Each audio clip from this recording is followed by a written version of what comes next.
Hi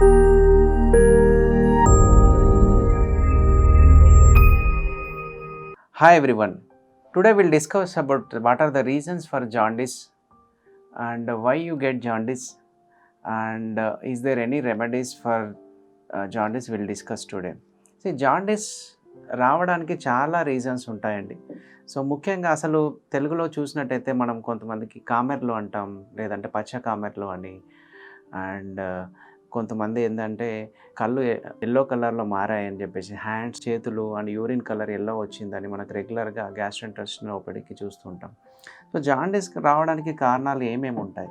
so ముఖ్యంగా మనం రెగ్యులర్గా చూసినట్టయితే వైరల్ ఇన్ఫెక్షన్స్, రెగ్యులర్గా హెపటైటిస్ ఏ కానీ, బి కానీ, సి కానీ, ఈ కానీ, ఇలా 4 డిఫరెంట్ వైరల్ ఇన్ఫెక్షన్స్ వల్ల మనకి అది ఎప్పుడైతే లివర్ ఎఫెక్ట్ అయిందో వాళ్ళకి మనం రెగ్యులర్గా జాండీస్ అనేది చూస్తూ ఉంటాం. సో ఈ హెపటైటిస్ ఏ, బి, సిఈ అనే ఇన్ఫెక్షన్ అనేటివి చాలా most of the time self limiting, అంటే వాటిని అవే తగ్గిపోయి స్లోగా జాండీస్ అనేది తగ్గుతుంటుంది. ముఖ్యంగా హెపటైటిస్ ఏ అండ్ ఈ అనేటివి సెల్ఫ్ లిమిటింగ్ డిసీజెస్ అంటాం. అంటే ఒకసారి వచ్చినట్టయితే మళ్ళీ సెకండ్ టైం వచ్చే ఛాన్స్ ఉండదు. బట్ అదే కాకుండా హెపటైటిస్ బి అండ్ సి అనేది ముఖ్యంగా మనము క్రానిక్ డిసీజెస్గా పరిగణిస్తాం. క్రానిక్ ఇన్ ద సెన్స్ అవి లివర్లో ఇన్ఫెక్ట్ అయిన తర్వాత స్లోగా రెప్లికేషన్, అంటే స్లోగా వృద్ధి చెందుతూ డైలీగా స్లోగా డ్యామేజ్ చేస్తూ లివర్ ఫెయిల్యూర్కి దారి తీస్తూ ఉంటాయి. అంతేకాకుండా లివర్ క్యాన్సర్ రిస్క్ కూడా ఈ హెపటైటిస్ బి అండ్ సి ఇన్ఫెక్షన్లో చూస్తూ ఉంటాం. ఇవే కాకుండా వేరియస్ అదర్ రీజన్స్, ముఖ్యంగా అన్లేబుల్డ్ హెర్బల్ మెడికేషన్స్ ఈ మధ్యకాలంలో మనం చూస్తూ ఉన్నాం. వేరియస్ డిసీజెస్, ముఖ్యంగా రుమటాయిడ్ ప్రాబ్లమ్స్ అయితేనేమి, అదర్ క్రానిక్ డిసీజెస్కి ఈ అన్లేబుల్ హెర్బల్ మెడిసిన్స్ తీసుకోవడం వల్ల కూడా కొంతమంది జాండీస్తో ల్యాండ్ అవ్వడం చూస్తూ ఉన్నాం. అండ్ ఇంతే కాకుండా various auto immune liver problems, అంటే ఎవరికైతే ప్రతీకార శక్తి మన లివర్ పైన అటాక్ చేస్తున్నట్టయితే ఈ ఆటో ఇమ్యూన్ లివర్ రిలేటెడ్ ప్రాబ్లమ్స్లో కూడా మనం జాండీస్ చూస్తుంటాం. ఇంతే కాకుండా ఈ మధ్య కాలంలో ఫ్యాటీ లివర్ రిలేటెడ్ ప్రాబ్లమ్స్, ముఖ్యంగా నాష్ అని మనం దాన్ని పరిగణించినట్టయితే ఈ లివర్లో కొవ్వు రావడం వల్ల కూడా లివర్ డ్యామేజ్ అయ్యి జాండీస్ వచ్చే ప్రమాదం ఉంటుంది. అంతేకాకుండా ఈ మధ్యకాలంలో యూత్లో మనం కామన్గా చూసేది alcohol intake.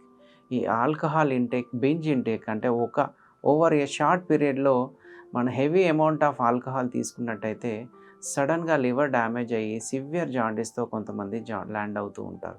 So these are the common problems. మనం జాండీస్ అనేది ముఖ్యంగా వైరస్ అయితేనేమి, ఆల్కహాల్ అయితేనేమి, ఫ్యాటీ లివర్ ప్రాబ్లమ్స్ అయితేనేమి, అన్నోన్ హెర్బల్ ప్రోడక్ట్స్ అయితేనేమి, అలాంటి పేషెంట్స్లో మనం జాండీస్ని చూస్తూ ఉంటాం. ఇవే కాకుండా కొంతమందికి కోలిస్టాటిక్ లివర్ ప్రాబ్లమ్స్, అంటే బైల్ డక్ట్లో ప్రాబ్లమ్స్ ఉన్నట్టయితే, ముఖ్యంగా బైల్ డక్ట్ స్టోన్స్ అయితేనేమి, బైల్ డక్ట్ క్యాన్సర్ అయితేనేమి, హైలార్ కోలాన్ క్యాన్సర్, ముఖ్యంగా ఏదైతే ఈ బైల్ సింథసిస్ అయ్యే స్టార్టింగ్ పార్ట్లో కూడా ఒక్కొక్కసారి ట్యూమర్స్ వచ్చినట్టయితే ఈ బైల్ రీప్లేస్మెంట్ మన ఇంటెస్టైన్లో రాకుండా బ్లడ్లో మిక్స్ అయినప్పుడు ఎల్లో కలర్ మారిపోవడం, జాండీస్ రావడం చూస్తూ ఉంటాం. అండ్ ఇవే కాకుండా రేర్గా గాల్ బ్లాడర్ క్యాన్సర్ కూడా ఎప్పుడైతే బైల్ డక్ట్కి స్ప్రెడ్ అయినప్పుడు కూడా మనం రెగ్యులర్గా జాండీస్ చూస్తూ ఉంటాం. బట్ ముఖ్యంగా వైరస్ వల్ల వచ్చే ప్రాబ్లం, బైల్ డక్ట్ వచ్చే ప్రాబ్లంకి డిఫరెన్స్ ఏంటంటే, ఈ బైల్ డక్ట్ రిలేటెడ్ ప్రాబ్లమ్స్ ఉన్న వాళ్ళకి భరించరాని ఇచ్చింగ్, అంటే ప్రూరైటిస్, అంటే దురద బాగా శరీరం మొత్తం వస్తూ ఉంటుంది. అంటే ఈ జాండీస్లో కొంచెం వేరియేషన్ ఉంటుంది. బైల్ డక్ట్ బ్లాకేజ్ ప్రాబ్లం ఉన్న వాళ్ళకి బైల్ యాసిడ్స్ అనేటివి ఎక్కువ బ్లడ్లో సర్క్యులేషన్లో వచ్చినట్టయితే వాళ్ళకి ఈ దురద రావడం, దాంతోపాటు జాండీస్ రావడం అనేది చూస్తూ ఉంటాం. ఇవే కాకుండా హీమోలైటిక్ జాండీస్, అంటే రక్త కణాలు తొందరగా పగిలిపోవడం వల్ల కూడా కొంతమందికి ఈ ఇండైరెక్ట్ బిలిరుబిన్ అనేది పెరగడం చూస్తుంటాం. దాన్నే హీమోలైటిక్ జాండీస్ అంటుంటాం. మన టర్మినాలజీలో వైట్ జాండీస్, ఎల్లో జాండీస్ అని అంటాము. అలాంటిది వైట్ అండ్ ఎల్లో జాండీస్ అనేది ఏమి ఉండదు. ఈ రక్త కణాలు పగిలిపోవడం వల్ల పేషెంట్స్కి అనీమియా, అంటే హీమోగ్లోబిన్ డ్రాప్ కావడం వల్ల తెల్లగా అయిపోతుంటారు వాళ్ళు.